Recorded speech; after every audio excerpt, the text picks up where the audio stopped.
Ira Glass speaks in a conversational tone of voice, even when he's speaking on the radio, and it isn't a particularly commanding tone of voice. Hearing him speak, I sometimes imagine him as a 19-year-old intern at the National Public Radio station in Washington, trying out for an on-air job. After the audition, the engineer, a kindly man, draws him aside and says, "Son, you are aware, aren't you, that you don't sound an awful lot like Walter Cronkite?" After 35 years in public radio, Ira Glass still doesn't sound an awful lot like Walter Cronkite. His voice has been described as crackly. He does not have the conventional radio personality's dread of silence. What he sounds like, in fact, is an ordinary human being telling a story to other human beings, or in his case, to the 1.8 million other human beings who listen each week to This American Life, the radio show that he founded in 1995 and has been hosting ever since. People sometimes speak of a writer finding his voice. With This American Life, Ira Glass found a voice for an entire program. Although This American Life has occasionally grappled with the subject that's dominating the headlines, its stories are much more likely to be about what Glass has called the surprises, joys, and humor of everyday life at a turnpike rest stop or at a middle school or on an aircraft carrier.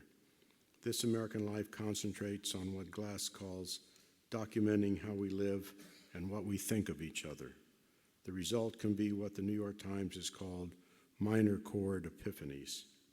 In recognition of his role as preserving and enhancing American storytelling, I have the honor to announce that by a vote of the members of the Academy, the Medal for Spoken Language is given to Ira Glass.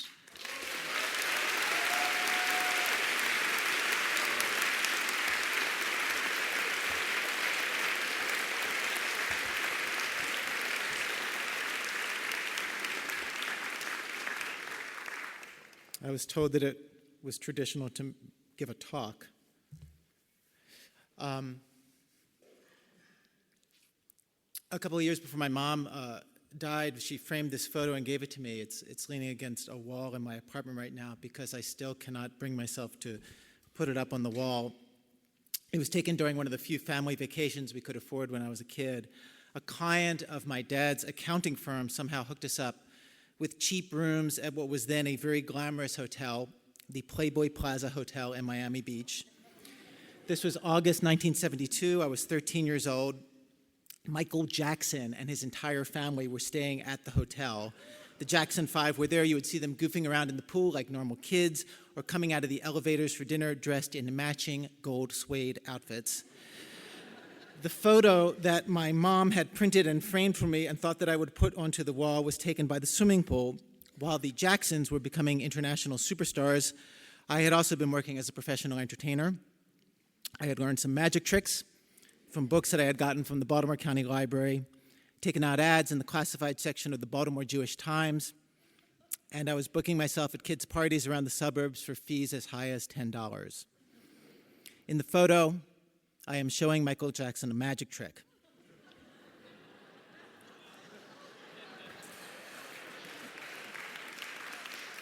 You cannot see exactly what I'm doing. I'm probably making a coin disappear is what I'm doing. You can see Michael Jackson's face very clearly. He obviously could not give a damn. He is literally, no kidding, rolling his eyes. I don't know if I had realized this at the instant the snapshot was taken. My back is to the camera. Perhaps the truth only hit me a moment later as I slowly opened my right hand, one finger at a time, revealing, oh my, nothing there. Or perhaps just after that, definitely before the encounter was over, I understood and immediately set about trying to forget the moment ever happened. I found myself thinking about that moment and that photo when I heard that you were all giving me this award, because I feel today I am in that exact same situation.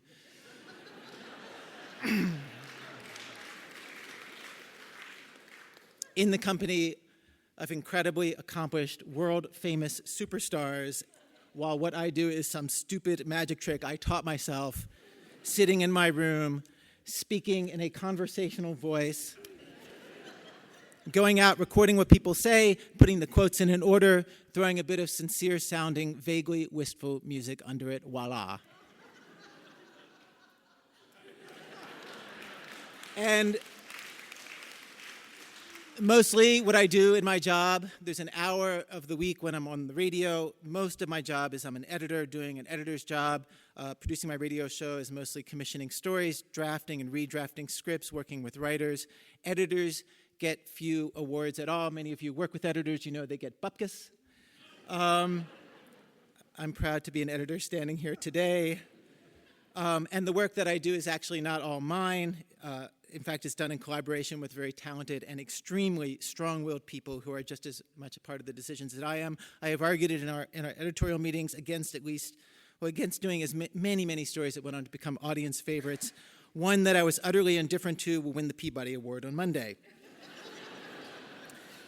I am pleased to be getting an award today that until 1935 was called the Medal for Good Diction.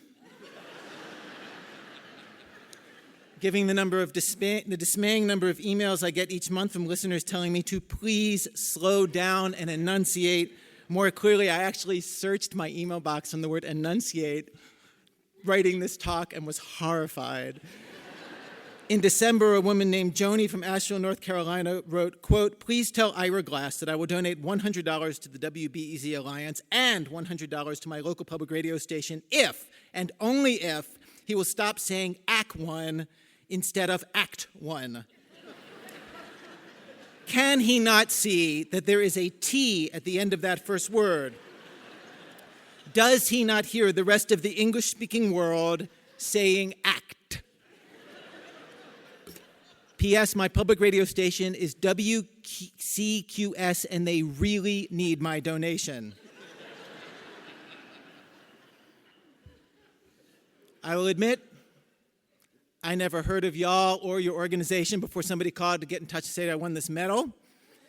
I am not entirely clear why somebody would form an organization of the nation's greatest artists. What would be the purpose of such a group? Might we be in a situation where our national leaders call on you to go to war with the artists of another country? Or perhaps you will all move together into a big house to film what is probably be the most unasked for reality television program in the history of television. And yet, as soon as I learned that I was going to be offered an award, as soon as I learned that y'all existed, I wanted to be part. I wanted in. I am so glad to be chosen. I have admired so many of you, especially and including Mr. Trillin. It is thrilling to be in this room. I suppose that is the point of an event like this, is exactly this, so as to look each other in the eye and say, oh my God, you exist as a human being. I am so pleased to meet you. It's incredible. Also, I learned during this ceremony the purpose is to give away huge gobs of money, which seems great to encourage other artists. I am so proud to win this award with my stupid magic trick, and I am grateful that you think that it is more than a trick.